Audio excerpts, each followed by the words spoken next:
سلام مسنون اردو جہاں ہم وہاں یوٹیوب چینل پر آپ کا استقبال ہے۔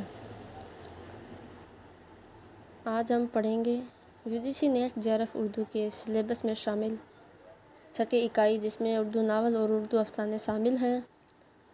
اس میں ہم ناول فسانہ آزاد، توبۃ النصوح، فردوس بری یہ پڑھ چکے ہیں، اور آج ہم پڑھیں گے ناول ٹیڑھی لکیر۔ کل ہم نے گؤدان پڑھا تھا، اس سے پہلے امراؤ جان ادا وہ بھی ہم نے پڑھ لیا تھا۔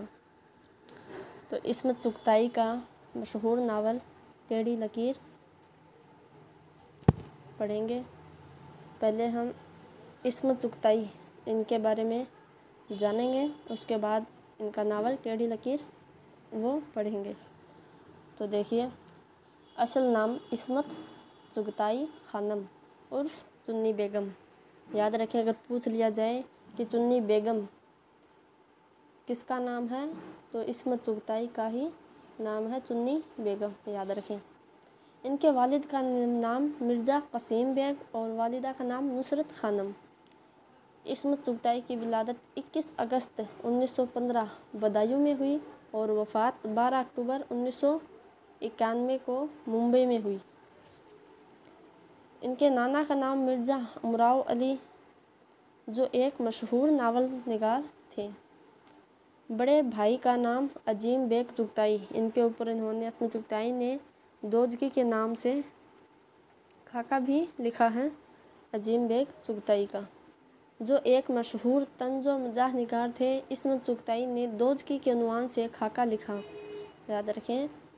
جو بھی اس میں یاد کرنے کے قابل ہوں گے وہ ان کو انڈر لائن کرتی جاؤں گی، تو ان پر آپ کو خاص طور پر دھیان رکھنا ہے۔ تو مرزا امراؤ علی ان کے نانا کا نام ہے، اور عظیم بیگ چغتائی عصمت چغتائی کے بھائی کا نام ہے، اور انہی کے اوپر دوجکی کے عنوان سے ایک خاکہ لکھا عصمت چغتائی نے اپنے بھائی پر، وہ اسی بھائی یعنی عظیم بیگ چغتائی کا خاکہ ہے۔ عصمت چغتائی کی شادی 2 مئی 1942 کو شاہد لطیف سے ہوئی تھی، جس سے 2 بیٹیاں سیما اور منی پیدا ہوئی تھیں۔ عصمت چغتائی کی ادبی زندگی کی ابتدا ڈرامہ نگاری سے ہوتی تھی، اور ان کی پہلی تحریر ان کا ڈرامہ فسادی تھا۔ انہوں نے ڈرامے سے اپنی ادبی زندگی کا آغاز کیا تھا، اور پہلا ڈرامہ تھا فسادی، جو 1938 میں ساقی میں شائع ہوا تھا۔ اخبار کا نام ہے جو جہاں سے چھپتا ہے، تو ساقی میں شائع ہوا تھا۔ عصمت چغتائی کا پہلا مطبوعہ یعنی چھپا ہوا ناول جدی ہے، یاد رکھیں۔ عصمت چغتائی کا سب سے پہلا ناول جدی، جو 1941 میں شائع ہوا۔ عصمت چغتائی کا پہلا افسانہ کافر ہے، پہلا ناول جدی اور پہلا افسانہ کافر جو 1938 میں شائع ہوا تھا۔ عصمت کا پہلا افسانوی مجموعہ کلیاں ہے، یاد رکھیں، پہلا افسانہ کافر اور پہلا افسانوی مجموعہ کلیاں، کنفیوز نہیں ہونا ہے۔ پہلا ناول جدی، پہلا افسانہ کافر اور پہلا افسانوی مجموعہ کلیاں ہے، جو 1941 میں شائع ہوا۔ عصمت کی پہلی فلم چھیڑ چھاڑ، پہلی فلم ان کی چھیڑ چھاڑ ہے، جس کے پروڈیوسر کے آصف ہیں۔ پہلی فلم چھیڑ چھاڑ۔ عصمت کا پہلا مضمون بچپن ہے، پہلا مضمون بچپن ہے۔ عصمت پر افسانہ لحاف کے لیے پھانسی کا الزام 1942 میں لگایا گیا تھا اور مقدمہ چلایا گیا تھا۔ ان کا جو افسانہ تھا لحاف، اس پر پھانسی کا الزام لگایا گیا تھا، کب؟ 1942، اور اس پر مقدمہ بھی چلا تھا۔ عصمت نے وصیت کی تھی کہ انتقال کے بعد ان کو نذر آتش کر دیا جائے۔ عصمت نے وصیت کی تھی کہ انتقال کے بعد ان کو نذر آتش کر دیا جائے، یعنی جلا دیا جائے۔ عصمت چغتائی کے ناول دیکھیے، جدی جو ان کا پہلا ناول ہے 1941، دوسرا ٹیڑھی لکیر، یاد رکھیں ہمارے نصاب میں بھی ٹیڑھی لکیر شامل ہیں، تو یہ 1945 میں لکھا گیا، اور اس میں ابواب 43 سے آگے پڑھیں گے ہم۔